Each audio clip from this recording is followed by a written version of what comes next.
नमस्कार, बहुत बहुत स्वागत आपका अनादि टीवी पर। मैं हूं आपके साथ पारुल। आज बात करेंगे यादवों पर मोहक नजर। उत्तर प्रदेश विधानसभा चुनाव अब बस दहलीज पर हैं और सियासी पार्टियां अपने अपने कोर वोटर्स को लामबंद करने और दूसरों के कोर वोटर्स में सेंध लगाने की कोशिशों में जुट गई हैं।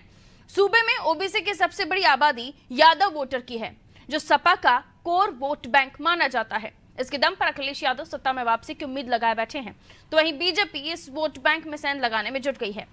भाजपा उत्तर प्रदेश में सभी 80 लोकसभा सीटें जीतने की रणनीति तैयार कर रही है, जिसको लेकर भाजपा ने अपनी रणनीतियों को अंजाम देना भी शुरू कर दिया है। और इसी का हिस्सा है मध्य प्रदेश के मुख्यमंत्री डॉक्टर मोहन यादव। उत्तर प्रदेश के आजमगढ़ पहुंचे डॉक्टर मोहन यादव ने लोकसभा चुनाव की रणनीति पदाधिकारियों के साथ तैयार की और शुरुआत हुई सपा के गढ़ आजमगढ़ से, जहां लोकसभा चुनाव की रणनीति बनाई गई, जो सपा का गढ़ रही है। वहीं हम बात करें 2022 की, तो 2022 में ये जो गढ़ है, उपचुनाव में बीजेपी के दिनेश लाल निरहुआ ने सपा के धर्मेंद्र यादव को हराकर सपा से छीन लिया था। यानी बीजेपी सपा के इस गढ़ को भेदने में कामयाब रही थी। यूपी का जातिगत समीकरण समझिए तो यूपी की 24 करोड़ आबादी में यादवों की हिस्सेदारी करीब 9 से 10% है। इसके साथ ही प्रदेश में 54 जिले, जिनमें से 12 जिलों में यादवों की आबादी लगभग 20% है, जिसमें आजमगढ़, देवरिया, गोरखपुर, बलिया, गाजीपुर, बनारस, जौनपुर, बदायूं, मैनपुरी, एटा, इटावा, फर्रुखाबाद और कुछ अन्य जिले जहां पर यादवों का दबदबा है। एमपी के मुख्यमंत्री डॉक्टर मोहन यादव यूपी के साथ बिहार पर भी पार्टी के लिए न केवल यादव फैक्टर पर काम कर रहे हैं, बल्कि यादव समुदाय में उनके संबोधन से यह संदेश भी जा रहा है कि अगर आप मुलायम सिंह यादव या लालू यादव के परिवार से नहीं है, उनके पुत्र पुत्री नहीं है, तब भी आपको मुख्यमंत्री कद का नेता बनाया जा सकता है। ये एजेंडा बीजेपी सेट करने की कोशिश कर रही है। लेकिन बीजेपी के मोहन के साथ यादवों के लिए मोहक रणनीति कितनी काम आएगी, वक्त के साथ पता चलेगा। इसी को लेकर चर्चा कर रहे हैं, कुछ रिएक्शंस वो देख लीजिए। उत्तर प्रदेश तो पूरे देश को लीड कर रहा है। अयोध्या के बाद जिस प्रकार का वातावरण दिखाई दे रहा है, यशस्वी प्रधानमंत्री के नेतृत्व में, उनके कर्तृत्व से जनता ने न केवल उनका दिल जीता है, बल्कि सभी प्रकार के विकास की संभावनाओं के प्रतिमान बन के नरेंद्र मोदी जी का चेहरा सबके सामने आया है। इसलिए पूरे देश की लगभग 100 करोड़ से ज्यादा की आबादी के मतदाता सब तय कर चुके हैं कि तीसरी बार फिर मोदी सरकार। प्रदेश में अब न कोई किला रह गया है, न कोई गढ़ रह गया है। जो लोग किला और गढ़ की बात करते थे, वो वहां से चुनाव हारकर और बाहर भाग चुके हैं। उत्तर प्रदेश में जिस तरह से डबल इंजन की सरकार काम कर रही है, जनता के बीच भारतीय जनता पार्टी का जो भरोसा है वो लगातार बढ़ा है और इसीलिए चुनाव दर चुनाव हमको सफलता मिलती गई। और कांग्रेस पार्टी हो या समाजवादी पार्टी, इनकी जमीन उत्तर प्रदेश में पूरी तरह से खत्म हो चुकी है और आने वाले 2024 के चुनाव में समाजवादी पार्टी हो या कांग्रेस पार्टी यहाँ शून्य पर सिमट के रहेगी। भारतीय जनता पार्टी की नींव हिल चुकी है। भारतीय जनता पार्टी हर मोर्चे पर विफल हो चुकी है। ये जो मध्य प्रदेश के मुख्यमंत्री जी हैं, जो काम करें, इनका स्वागत है, लेकिन जनता जवाब चाहती है कि आखिर ऐसी क्या मजबूरी है जो दूसरे दलों में सेंधमारी की जा रही है। पूरे देश में ईडी से लोगों को डराया जा रहा है, कहीं चलती हुई सरकारें गिराई जा रही हैं। आखिर ऐसी क्या मजबूरी है? पाक का अपना इंटरनल मैटर है, वो किसको लाते हैं, किससे दौरे कराते हैं। फिर एक बार वो कहेंगे कि साहब हम लोग जातियों में विश्वास नहीं रखते और सबका साथ सबका विकास की बात करेंगे। फिर उनकी तरफ से कहा जाएगा कि नहीं साहब, मोहन यादव चूँकि यादव हैं तो उनको हम यादव बहुल इलाके में ले जाएंगे। तो भाजपा को तो पहले ये तय करना चाहिए कि हमें कहना क्या है, क्या नहीं कहना, हमें करना क्या है, क्या नहीं करना है। हम जातिवाद करेंगे, नहीं करेंगे, करेंगे तो कहेंगे नहीं। तो उनको ये जितना उनके का कन्फ्यूजन बनी हुई है उसको दूर कर ले।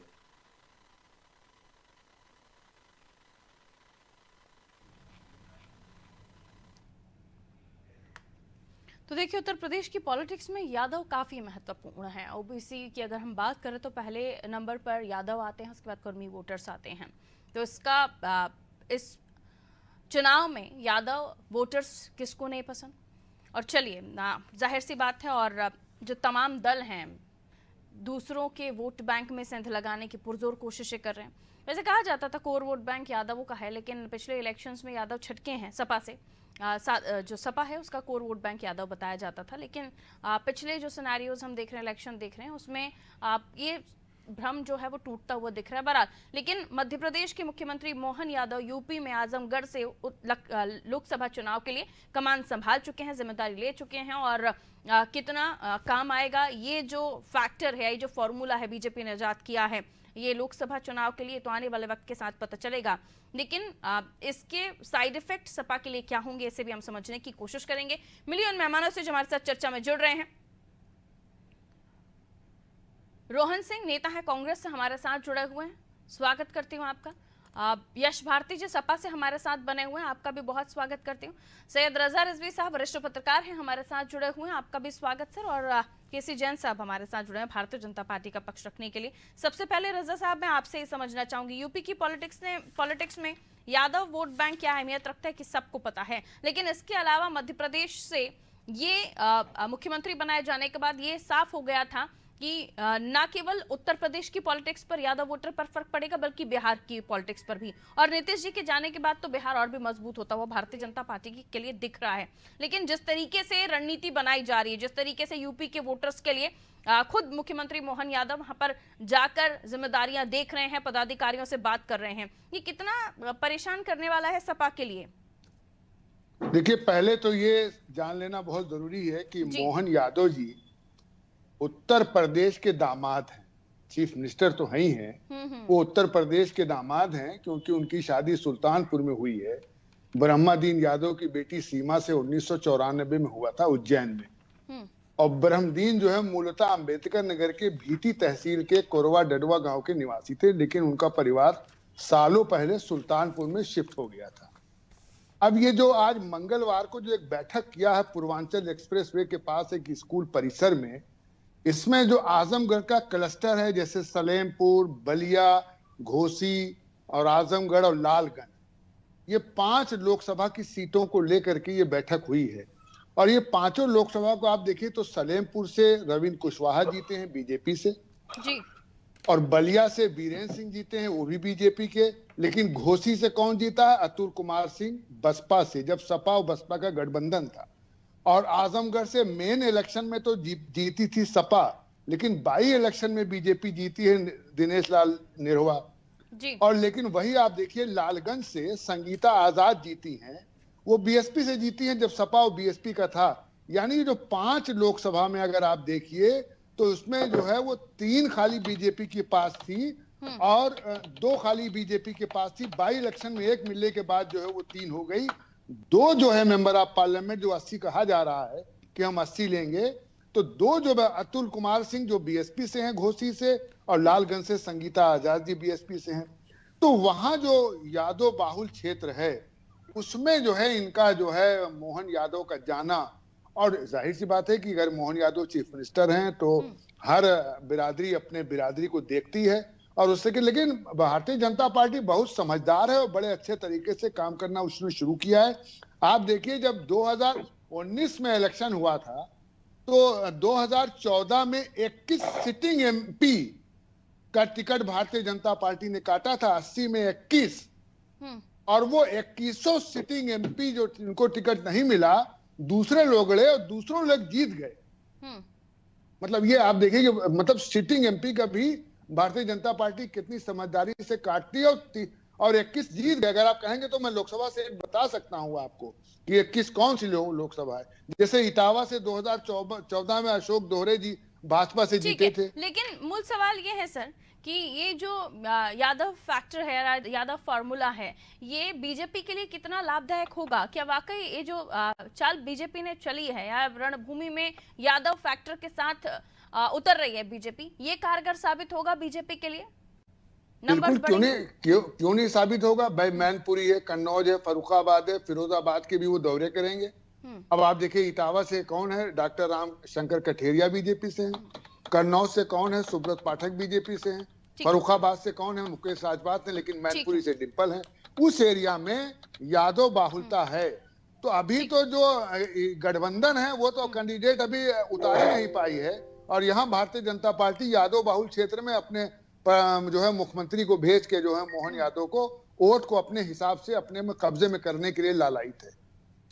ठीक है, यश भारती जी आप इस पर क्या कहना चाहेंगे? क्योंकि बीजेपी अपनी रणनीतियों पर काम कर रही है और आप लोग पीडीए पर काम कर रहे हैं, और जिस तरीके से उन्होंने एक मुख्यमंत्री यादव समुदाय से बनाकर ये संदेश देने की कोशिश की है कि चाहे वो सपा जैसी बड़ी पार्टियां यानी मुलायम साहब के परिवार से ना हो, अगर वो लालू यादव के परिवार से ना हो, तो भी अगर वो यादव है तो बड़ा कद उसे पार्टी में दिया जा सकता है। ये संदेश मध्य प्रदेश से सेट किया गया था, जो यूपी बिहार तक जा रहा था, उसी का फायदा बीजेपी उठाने की कोशिश कर रही है।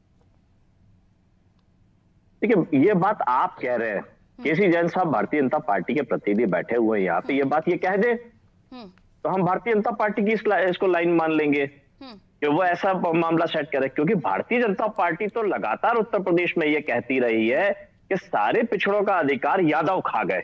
हर बात के लिए यादवों को उन्होंने पिछड़ी जातियों के बीच में यादवों को विलन की तरह पेश किया है।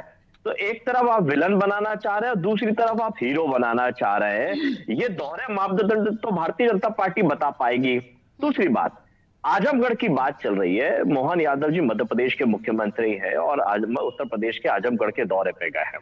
आजमगढ़ के दौरे पे गए तो जो वहां के अभी सिटिंग एमपी हैं, जैसा भी वरिष्ठ पत्रकार जी कह रहे थे, क्या दोबारा उनको टिकट मिलेगा नहीं मिलेगा, इस पे भी संशय होगा। जैसे भारतीय जनता पार्टी टिकट काट देती है, तो क्या मोहन यादव जी के जाने के बाद टिकट काट के किसी दूसरे को दिया जाएगा और निरहुआ को हटा के किसी और गैर यादव को दिया जाएगा?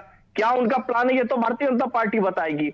लेकिन जब दिनेश लाल निरहुआ चुनाव लड़ रहे थे और प्रचार कर रहे थे, तो यादव समाज के बीच में जाके उन्होंने एक बहुत महत्वपूर्ण बात कही थी कि नरेंद्र मोदी जी मेरी बात सुन रहे हैं और मेरी बात को मानेंगे, और जैसे ही मैं जीतूंगा आप मुझे अपना अमूल्य वोट देंगे, भारतीय सेना में अहीर रेजिमेंट का गठन मैं करवाऊंगा देश के प्रधानमंत्री नरेंद्र मोदी जी से।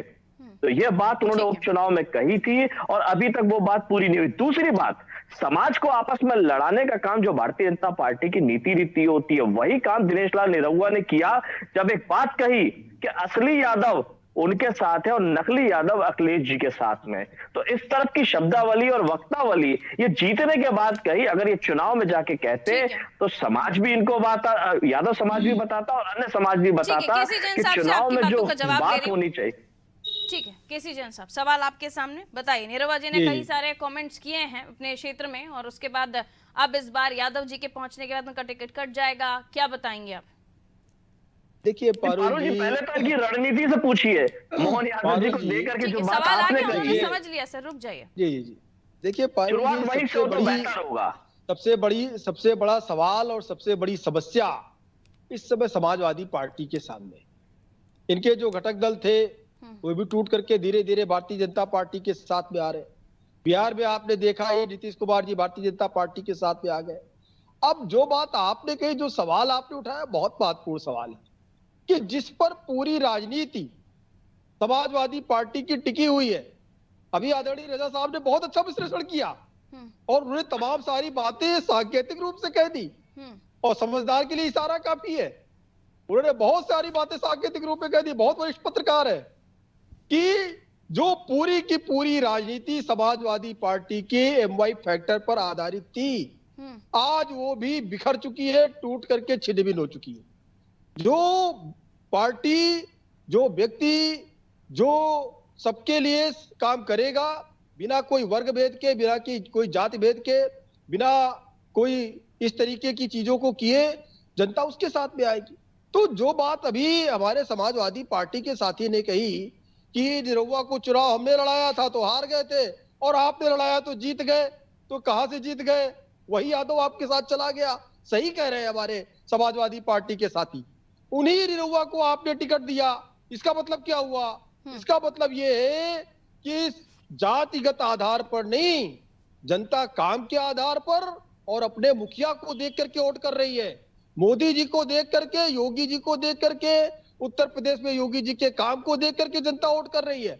वही जिस यादव वर्ग को आपने चुनावी वादों का क्या हुआ, भारतीय सेना में अहीर रेजिमेंट के गठन का क्या हुआ, उस पर जवाब दीजिए ना आप। नहीं, अरे जो निरहुआ जी ने जनता से वादे किए, जिस पे यादव समाज ने उनको वोट दिया, भारतीय सेना में अहीर रेजिमेंट का गठन करेंगे नरेंद्र मोदी जी। सुन लीजिए सुनने के लिए तो बात कर रहे हैं आप, कहां बिहार चले गए? यही होने वाला है कि जो भारतीय जनता पार्टी अपने लोगों को जहां केसी जैन साहब, मेरा विनम्रता से केसी जैन साहब, मेरा विनम्रता से आपसे ये निवेदन है, जो चलिए वापस आइए, कांग्रेस से हमारे मेहमान इंतजार कर रहे हैं, उनकी तरफ में जाऊंगी। राजनीति होगी, दिनेश लाल निरहुआ ने कहा है उस बात का जवाब दीजिए। ठीक है, भारतीय रुक जाइए। सेना का ई रेजिमेंट का गठन मैं नरेंद्र दोनों मोदी जी रुकिए, से रोहन कराऊंगा। जी वेट उस कर रहे हैं, वक्त हमें क्या पॉइंट होगा? करना है। ठीक है, आ गया आपका कमेंट आ गया, रुक जाइए। रोहन जी, जाहिर है जब हम उत्तर प्रदेश की बात करते हैं तो आपका गठबंधन उस पर बात होती ही है, क्योंकि आप लोगों ने गठबंधन के साथ लोकसभा चुनाव में जाने का निर्णय लिया है। सीटों पर बात बनी नहीं है, जाहिर है, लेकिन जिस वोट बैंक को लेकर बात की जा रही है वो बताया जाता है कि अखिलेश जी के साथ जाता है हर बार, जिसमें सेंध लगाने की बीजेपी पूरी कोशिश कर रही है और वहां पर आपका वजूद जुड़ जाता है। तो वो सीट नंबर्स आपके साथ होंगे और उस सीट पर यादव बाहुल्य क्षेत्र होगा तो आपको इस मैटर पर कह सकते हैं कि इस पूरे मामले में यादव वोटर्स को लेकर क्या आपका रिएक्शन है, ये जानना जरूरी हो जाता है। और दूसरा, क्योंकि सीट जहां से होगी वहां पर आपकी जीत के लिए आपको अपने वोटरों को साधना होगा, तो किस एरिया में आप लोग ज्यादा फोकस्ड हैं? फारूक जी, मुझे लगा कि आप कैंसिल हो गया। माननीय प्रधानमंत्री नरेंद्र मोदी जी कहते हैं कि देश में सिर्फ 2 जातियां हैं, एक अमीर है, एक गरीब है। फिर यही लोग 75-80 जातियां इकट्ठा करते हैं, हर एक कुछ जातियों के ठेकेदार ढूंढ के लाते हैं। कभी राजभर जी को लाते हैं, कभी निषाद जी को लाते हैं, कभी साहनी जी को लाते आप हैं। साथ में क्यों? तो बात तो है कि जाति है कि कभी राजनीति से जाति नहीं, लेकिन ये जो चुनाव है ये 2024 का खास चुनाव है, तो हमें लगता नहीं है कि जातियों के उसमें बंद के ही वोट होगा। ये तो चुनाव ऐसा होगा कि जो भाजपा को वोट देने वाली जो ट्रेडिशनल जातियां हैं, जैसे बनिया, ब्राह्मण, ठाकुर, और जो कहा जाता है, जैसा कि मतलब CSDS के सर्वे और सब जगहों पे कहा जाता है कि टिपिकल वोटिंग ब्लॉक जो है भारतीय जनता पार्टी का, वो भी भारतीय जनता पार्टी के खिलाफ जाकर वोट करेगा। अब ये हो सकता है लगे कि ये कहाँ की बात कह रहा हो, कि उत्तर प्रदेश में ही पूरा भारत नहीं छुपा है और सिर्फ कुछ ही जिलों में, लखनऊ और दिल्ली और इलाहाबाद, उसमें ही नहीं है। भारत बहुत बड़ा है, लोगों के कष्ट बहुत बड़े हैं, बेरोजगारी का वो आलम है जिसकी हम आप कल्पना नहीं कर सकते। 5 किलो के राशन पे लोग जिंदा हैं। पॉलिटिक्स कास्टिज्म पर होती है और वो तमाम जो मैंने शुरू में राजनेता है, बोला, राजनीतिक दल इसका ध्यान बखूबी जी रखते हैं। अपने बात के शुरुआत में मैंने बोला कि मानते हैं राजनीति ना, जाति, और इसीलिए तो ये चर्चा हो रही है कि यादव फैक्टर बीजेपी के लिए कितना काम फिर मेरी करेगा। बात तो सुनिए, मेरी बात तो सुनिए। ऐसा भी नहीं है कि भारत के चुनाव सिर्फ जाति पे होते हैं। अगर जातियों पे चुनाव होते तो फिर तो 14 का चुनाव भी नहीं हो पाता। 14 में नरेंद्र मोदी जी प्रधानमंत्री बन के आए ना, उसमें उन्होंने जातियों का बैरियर तोड़ा था। उन्होंने बड़ा चाहता धर्म का था और विकास का उम्मीद का था, उससे आए थे। तो ये तो पार्ट एंड पार्सल है, उसके लिए कुछ नहीं किया जा सकता। पर होता क्या है पारुल जी, मुझे लगता है आप अपनी एक बात जी, पर जी। स्टिल नहीं रह पा रहे हैं। आप ये नहीं, कह रहे हैं मैं कि जब बिल्कुल चुनाव हुआ तो मोदी जी ने वो बैरियर्स तोड़े, फिर आप कहते हैं कि जातियां तो देखी जाती सुनिए है ना, और सुनिए जातियों ना, को सुनिए लेकर ना, पूरी चुनाव बात होते हैं। सुनेंगे, आधी बात सुनेंगे तो वो वही वाली कहानी है। पूरी बात सुनिए ना। तो जातियों का बैरियर तोड़ा, तो जब चुनाव होता है, पोलिंग होती है, जो मतदाता अंदर जा रहा है पोलिंग बूथ के अंदर ना, उसके अंदर वो उस टाइप की 5 साल खातिर केंद्र की सरकार चुनने जा रहा है, तो वो ये नहीं देखने जा रहा है कि यादव मुख्यमंत्री बना दिया है मध्य प्रदेश में, तो वो आजमगढ़ का यादव जाके दबा के आएगा। उसको मालूम है उसका कष्ट, और उसको ये भी पता है कि कितनी चालाकी से इन्होंने इस फैक्टर को और इस जाति को कैसे इस्तेमाल भी करेंगे, वो जातियों को नकार भी देंगे, जातिगत जनगणना का विरोध भी करेंगे, लेकिन राजनीति में जाति समेटे रहेंगे। जातियों के ठेकेदारों को मंत्री बनाने का वादा करके आपको बुला के गठबंधन लेके तोड़ने आएंगे, देना मंत्री भी चाहिए, नहीं क्योंकि बनाएंगे। वो भी जातियों पर ही बात करे ना, पिछड़े, दलित, अल्पसंख्यक, फिर गठबंधन तोड़ देना चाहिए। आप गलत पार्टी के साथ पारुल जी, मैं गठबंधन कहीं में नहीं जा रहा हूँ, बैठ के हम लोग 1 घंटा जाति विमर्श कर सकते हैं। मैं वही कह रही लेकिन कहने का हूँ, मतलब फिर है- आपको टीम चेंज कर लेनी चाहिए। केसी जैन साहब क्या कह रहे हैं? काम ही है केवल। हाँ, आप अगर कहें जाति तो जाति, केसी भाई, और जिस केसी पार्टी भाई, के साथ आप जा रहे माननीय हैं वो प्रधानमंत्री उनकी बोले स्ट्रेटेजी कि कुछ दो अलग ही हो जाती है जातियां क्या? हैं, गरीब और अमीर, तो कहाँ से सब यादव और ये सब ढूंढवा लिए आप लोग? आप ही लोग सोचिए ना।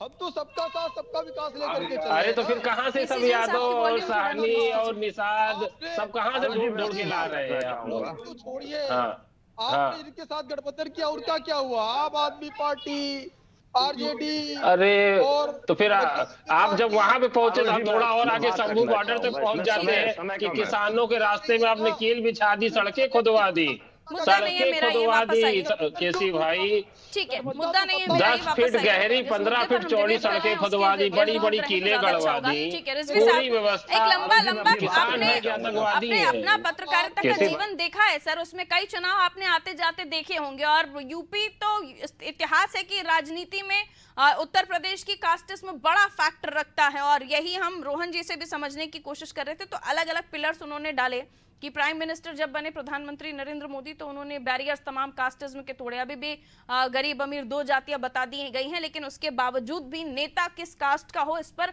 जातियों का फोकस होता है। क्या आपको लगता है जिस तरीके से पीडीए ले आई है सपा, उसमें वाई फैक्टर, एक तो नीतीश जी वाई लेकर चले गए आधा, दूसरा मोहन जी को मुख्यमंत्री बनाकर आधा वाई उन्हें भी दे दिया। अब पीडीए भले ही इतना अनाउंसमेंट कर रहे हैं और उसी के साथ जाने की कवायद कर रहे हैं, यादवों को छोड़ दिया इस बार क्या? मेन जो एमवाई के साथ चलते थे, रिजवी साहब की आवाज नहीं आ रही। ठीक है, जी मैं बात रखना चाहूंगा इसमें। हाँ, मैं आ रही हूँ, आप ही के पास आ रही हूँ। कहिए, आप कह लीजिए, उसके बाद में 30 सेकंड्स में केसी जैन साहब और रोहन साहब के पास जाऊंगी। कहिए। देखिए पारुल जी, आपने जो शुरुआत में मुझसे सवाल किया था, मैंने कहा था अपनी नीति स्पष्ट करे भारतीय जनता पार्टी। केसी जैन साहब ने उस बात पे कुछ कहा नहीं कि जो चुनाव में वादे दिनेश लाल अरोड़ा ने किए थे कि भारतीय सेना में आई रेजिमेंट बनाएंगे, उस बात का क्या हुआ। दूसरी बात, अब बात करते हैं मोहन यादव जी ने। तो मोहन यादव जी ने मध्य प्रदेश में स्पष्ट कर दिया जातीय जनगणना नहीं होगी।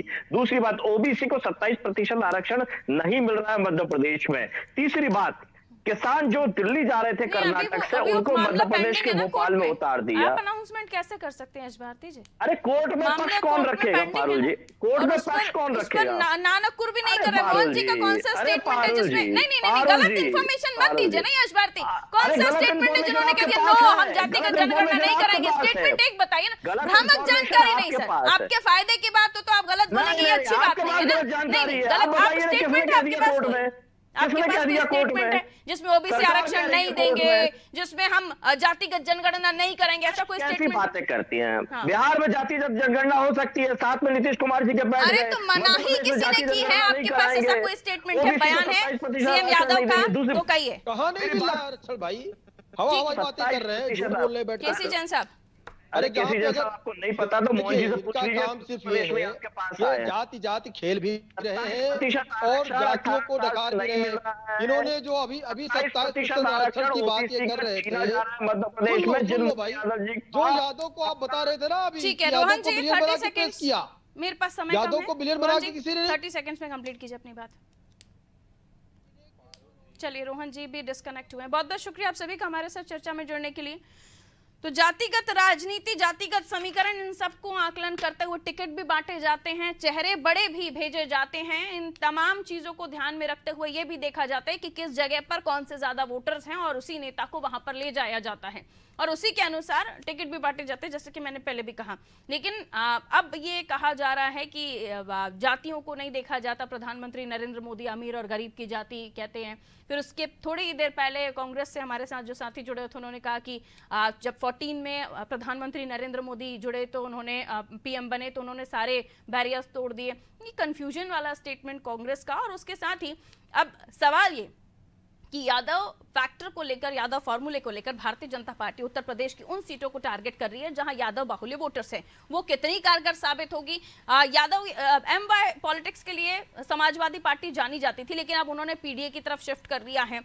तो और वाई फैक्टर से जुड़े हुए भी दो बड़े नेता बीजेपी के पास हैं, जिनसे वो संदेश देने की कोशिश कर रही है कि आपको किसी परिवार की, राजनीतिक परिवार की होने की आवश्यकता नहीं है। अगर आप यादव हैं तो भारतीय जनता पार्टी में आपको बड़े कद पर बैठाया जा सकता है। ये संदेश देने की भारतीय जनता पार्टी ने कोशिश की और यही पूरी रणनीति के साथ यादव वोटर्स को साधने के लिए मोहन यादव जी उत्तर प्रदेश में आज थे, जिसको लेकर हमने देखा कि रणनीति भी बनाई जा रही थी। लेकिन कितने कारगर साबित होंगे ये फॉर्मूले भारतीय जनता पार्टी के देखना दिलचस्प होगा। दीजिए इजाजत, रखिए अपना ख्याल। नमस्कार।